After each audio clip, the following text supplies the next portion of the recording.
Hi, this is video number 2. Uh, First, I want to say clearly in a video about plagiarism, last thing that I want to do is plagiarize a video about plagiarism. So the information that I'm sharing with you comes from two very reputable sources, Grammarly.com and Turnitin.com, both of which are listed in citations in the actual documentation that goes along with this video. For accessibility purposes, I am including a transcript of what I'm saying right now in the video that you're actually watching, as well as the closed captions that'll be on the YouTube video for this. So let's be clear about where this information comes from. What is plagiarism? Why is it necessary to take time out of an academic class to discuss plagiarism? The reality is that I am not only getting you important skills that make you successful in my class, but building out your academic future. And I don't know of any institution that does not take academic plagiarism of any type very seriously. Well, if you're going to be held accountable for it, you probably need to know what it is. Dictionary.com lists the definition of plagiarism as to steal and pass off the ideas and words of another person as one's own, and to present as new and original an idea or product derived from an existing source. So here's our first question to be explored. Can you steal words? Can you steal ideas? By this point in 2021, every combination of words that you can probably think of has been put together somewhere. So even inadvertently, it's possible to plagiarize somebody else's idea. Well, plagiarism rules are really, really clear about that. And I want to make sure that you understand that. And I ask you to work this example with me because this may be what you find helpful.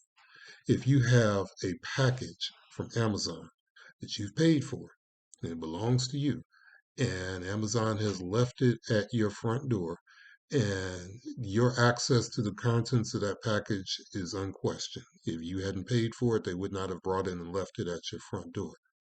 Would you be willing to put up with a neighbor that finds your package on your front door and then decides that because it's outside, that it's okay for them to help themselves to your package?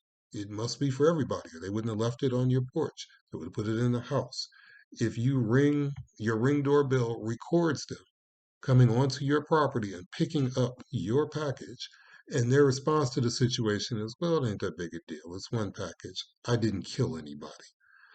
How was I supposed to know it was your package? It was left in a common area. I didn't know it was yours. And if I'd known it was yours, I wouldn't have stolen it. But I didn't know whose it was, so I thought I would help myself. How would you feel about that? Candidly, think inside yourself for this. Plagiarism involves both stealing somebody's intellectual property and lying about it afterwards. And I hope that that's clear. When we talk about intellectual property, that can be gray area. We'll talk about that more subsequently in this video. But you're taking something that you did not create and putting your name on it. And this is the part for academia. When you submit an assignment, the understanding is that this is your own intellectual property. It's your own creative work. And if you give me somebody else's intellectual property, somebody else's creative work, then we have not gone in the right direction. I don't know if I've taught you anything, if I haven't taught you that. The expression of original ideas is considered intellectual property. Anything that you thought up, and if you thought it up based on somebody else, then they deserve the credit. Intellectual property is protected by copyright laws, just like any other invention. Anything that you can make or create, that you can document your creation of that product, it belongs to you and nobody else can use it without your express permission and or compensation. Let's give some ideas here. What would you consider plagiarism? Turning in somebody's work as your own. Teacher has a basket on their desk. People are turning in assignments. You take an assignment out of that basket, put your name on it, erase the other person's name, put your name on it, and put it back in the basket. Most of us would scream bloody murder. Foul. That's not it. That's not what we're doing. Um, that's plagiarism. Copying words or ideas from somebody else without giving credit. Again, we'll go into that in more detail. But that is just as dishonest as taking a paper out of a basket, putting your name on it, erasing a name, putting your name on it, and giving it to somebody. Failing to put a quotation in quotation marks. People have worked very hard for their intellectual capital, and to take it without giving people credit for their work is dishonest. Giving incorrect information about the source of a quotation. Sometimes people give incorrect information about the source of a quotation in order to obscure the person reading or reviewing it from finding out where the ideas actually came from. Again, the intent is to take something. The outcome is to take something, both considered plagiarism. Changing words, but copying the sentence structure of a source without giving credit. And again, that's an intellectual gray area.